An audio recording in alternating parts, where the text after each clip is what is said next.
Hey folks, I'm Dr. Brent Taylor. So glad you've joined us for this video today. I don't know about you, but I have gone through a whirlwind of emotions over the past few weeks as we have all gone through COVID-19 together. It's been a crazy time. With all of those emotions, one emotion that people often forget about or overlook is the emotion of grief. Grief shows up, of course, when we lose someone that is close to us. But grief also shows up when we have a change in our life. And certainly this year of 2020 has been a year of enormous change.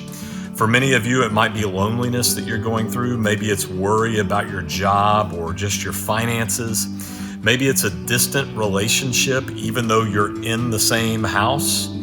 Maybe it's canceled events or important traditions that you've had to put by the wayside. All of these things can cause grief, not to mention family conflict and the fear of what's to come.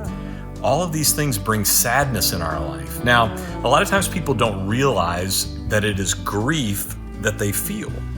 Sometimes it comes in the form of just a general sense of uneasiness. Maybe it's a series of headaches or an upset stomach. Sometimes grief shows up in very unusual ways, like impulsively buying things, or maybe engaging in behaviors that are not very good for you. These are all aspects of grief, and of course, there's just sadness that people feel. So if you're going through grief in your life, what do you need to do? Let me give you some tips that might help you and encourage you. First of all, take care of yourself.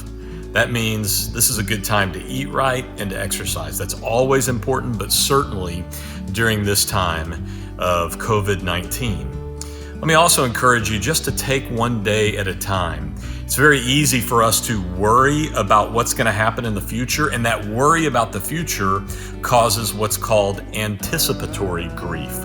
We're grieving ahead of time.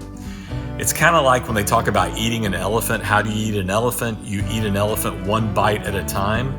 Well, we have to take life one day at a time. Next, I just encourage you to take time to reach out. Reach out to family members, maybe somebody you haven't talked to in a while.